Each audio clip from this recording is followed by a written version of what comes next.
Good morning, Shy Folk, and welcome back to Old Man Willow Farm. My name is Diane, and I run a horseboarding, training, and lesson facility here in the Willamette Valley.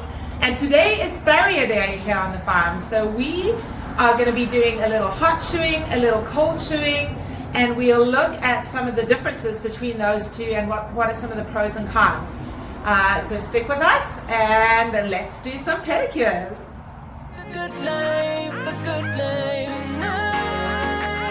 We're gonna live the good life. Alright, let's go and live the good life, the good life. So before we get started, let me tell you a little bit about the difference between hot shoeing and cold shoeing.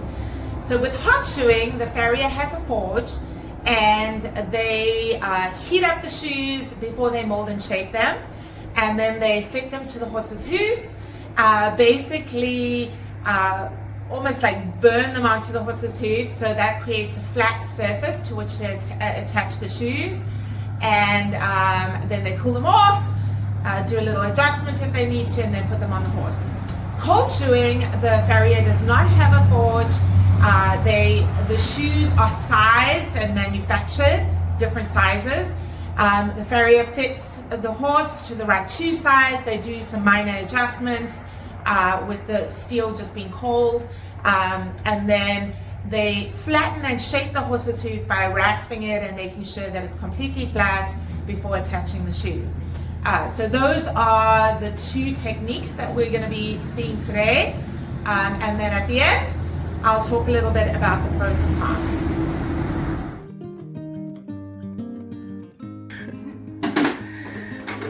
It is Farrier Day here at the barn, and this is Amy. She's our awesome lady farrier. She has muscles up the kazoo. And she is busy doing a Sugar. So Sugar gets shoes. So Myrna, this is Sugar's rider and owner. So Myrna, well, she leases Sugar, but tell us, why do you choose to put shoes on Sugar? Why not have her go barefoot? Sugar had problems with sand and gravel kind of texture, so her feet started wearing down quite a bit, and then that would cause soreness and lameness. So Amy recommended to get to have the shoes done. Like after that, like she didn't have any problems or anything. So it really helps. Yeah. So for some horses like Sugar, they just wear down way too fast, and she wasn't even being ridden like on rough stones or anything like that, just from being ridden in the arena, and so she needed that support. So we do what's best for our horses, right? Plus her feet are very flat, not concave like some of your horses are that don't need shoes, and so it just puts you closer to the proximity of any hard surface or a pointy rocks, even on the trail if it's not even gravel, even sharp sticks or any other debris in the trail, she will step on it and bruise your sole. Yeah. So And when shoes help offer more support and bring them up off the ground just a little bit. and when you get bruises in the sole, that usually ends up causing abscesses, and then they're lame, and Yes, once you break down the rigidity of the sole, then you have a period of many weeks for it to firm back up again.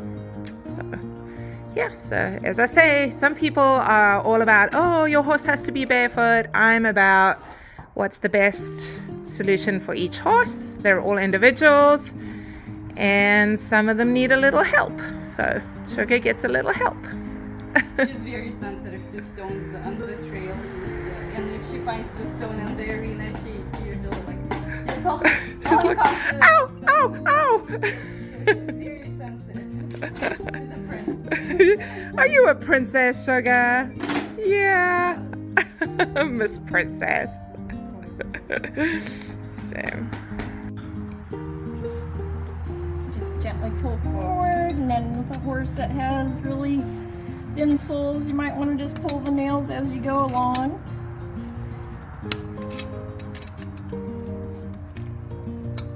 Don't like to yank the whole thing off at once. Sometimes you can pull some of the wall out.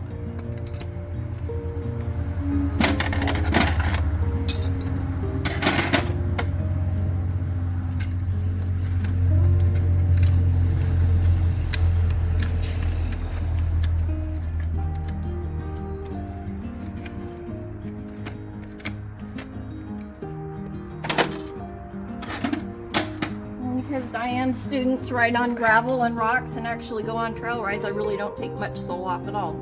Especially this horse who is very flat needs as much sole as possible for protection.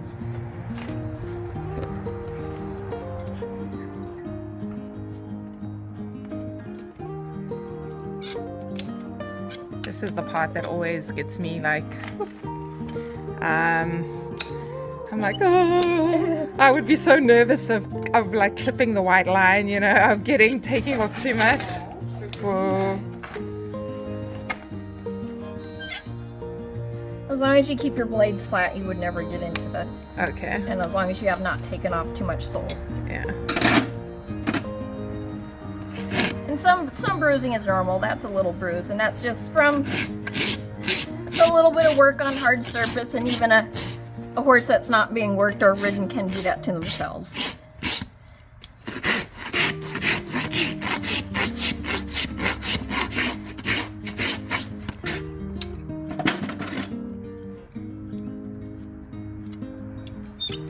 This is just a grooming, so it's easier to clean the rocks from the connoisseurs there. Okay.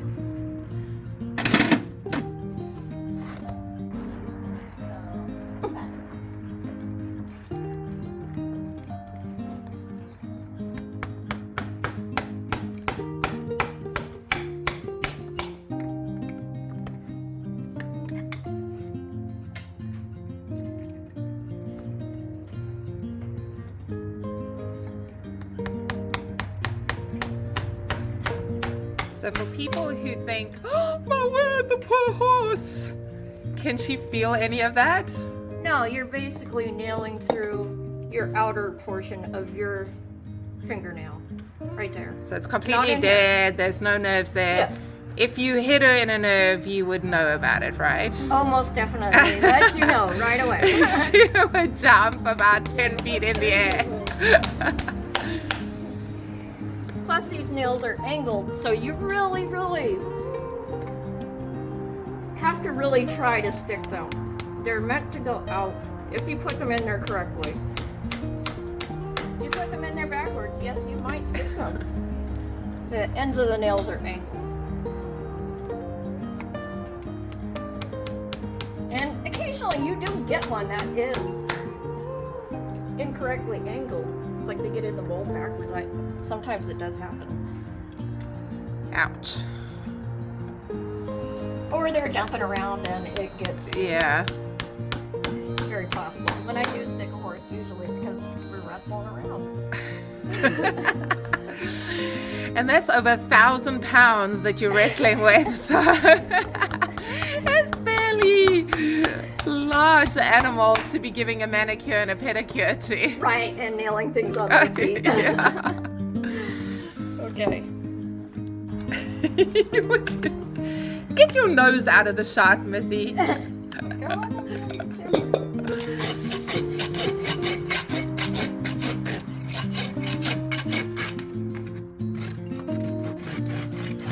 So Amy clamps the nails down so that the shoe doesn't just pull off. Yes. And they're nice and secure. And you only want your clinches so long, because if they do somehow get it stuck in something or step on it, only this much will pull through the hoof wall. A really big clinch usually won't pull through, they'll just pull the wall down and break the hoof off. Yeah. And you guys probably have heard the saying, no foot like no horse, right? So if your horse's feet aren't sound, then Yes. pretty much don't have a horse to ride. Yeah, I couldn't ride her for a couple of weeks just because the feet were not doing good when she didn't have the shoes. So. Yeah.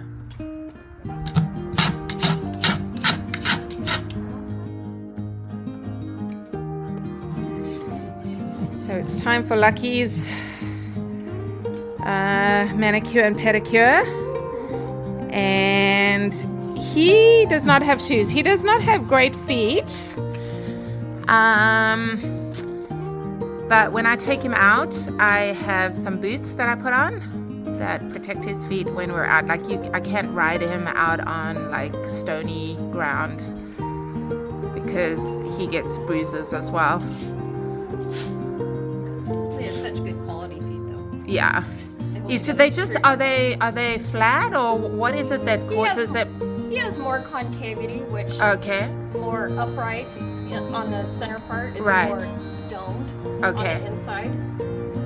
Which is a good thing. Yes, you have Yes. more clearance over debris on the trail, like gravel Yeah. and sticks and whatnot. So you're just like a fibber, Lucky, when you act like you're all like, ouch, ouch, ouch, there's stones. And I feel all sorry for you. But you do feel sorry for him, while some people don't care. Anyway, we bought him some boots because he's precious and he needs boots. So, but he's just getting a file and a trim. You can see.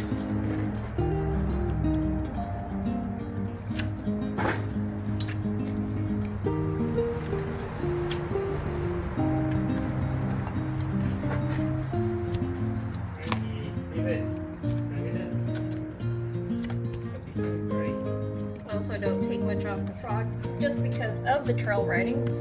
It just provides more protection.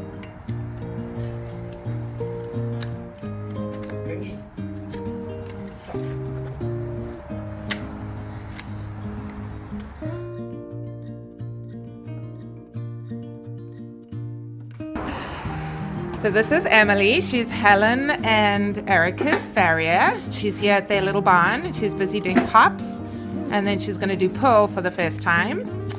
And she is, what would you say, a hot shoeing farrier? Sure. Let's go with that.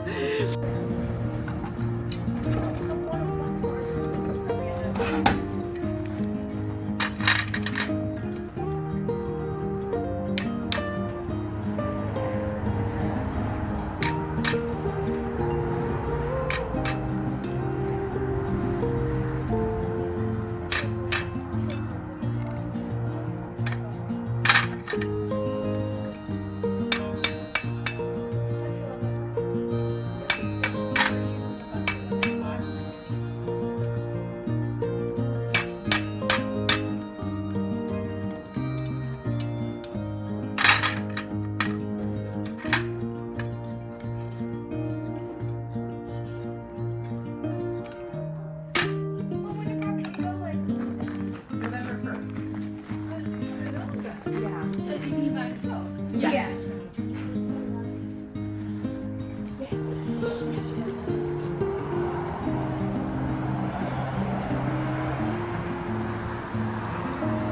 So she is fitting the shoe to make sure that it fits to the hoof and cleans out any bacteria. Remember that the hoof has no nerves, well, the wall of the hoof has no nerves in it, so this doesn't hurt at all. It's just kind of cool smoke effect.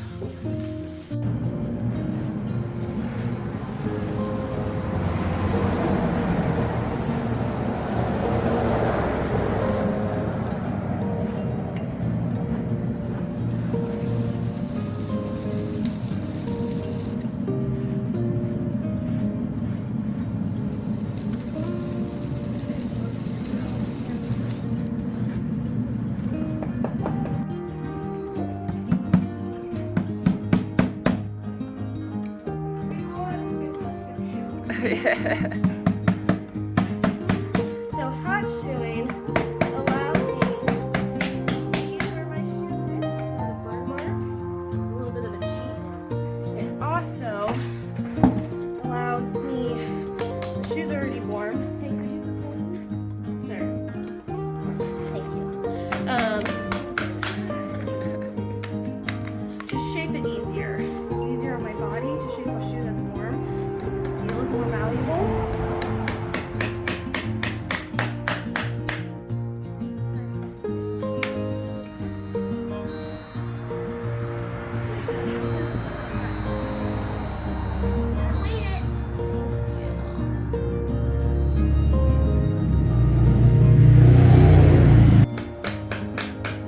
So what made you choose to shoot? Well, you said it was easier on your body, but like when did you go to like farrier school or? So the farrier that I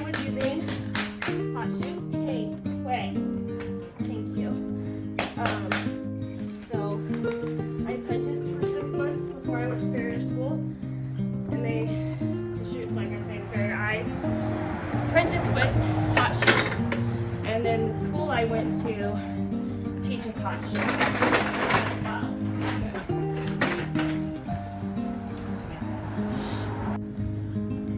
Right, so I hope that was educational for you. It certainly was for me. This was the first time that I got to see a farrier hot shoeing. Interestingly enough, I've always had my horses cold shoed, never hot shoed, shod, shod. So some of the pros and cons. Well, with hot shoeing, it's a lot easier on the farrier's body. Obviously, it's a lot easier to work hot metal than it is to work cold metal. So farriers find it a lot easier to manipulate the metal. Also, you can make very minute, I should say, adjustments to the shoe and really make sure that it fits correctly to the horse's hoof. You can also do a lot of remedial shoeing with hot shoeing. So those are some of the advantages. The disadvantages is that there are horses that react strongly to having the hot shoe put on their hoof and the smell of burning and all the like smoke and that kind of thing. So some horses just do not take kindly to that. So that can be a problem. And then cold shoeing, some of the advantages are that it's a lot quicker, the farrier needs a lot less equipment, and these days with shoes being manufactured and like the way shoes are manufactured these days, you can get just as good a job with a cold shoe of fitting the shoe to the horse's hoof as you can with a hot shoe. The disadvantage is that it's far more taxing on the farrier to have to mold and shape the shoe, and you can't make quite the same minute adjustments, and you do have to, for remedial shoeing, you have to buy in whatever, you have to order in whatever, like bar shoes or whatever special shoes that you would need. You can't just create them on your own forge. So I would be interested to know, comment in the comment section below what shoeing you've used for your horse, which you prefer, what do you feel like is the best is. Yeah, it was just so fascinating to watch the hot shoeing happen, as like I had never seen it before. I don't know if you guys have experienced it before, but in South Africa I think mostly we did cold shoeing. So yeah, super fascinating, interesting, and I just want to thank our farriers, Amy and Emily, for allowing me to film them for this vlog. And remember to like and subscribe, and I will see you next time.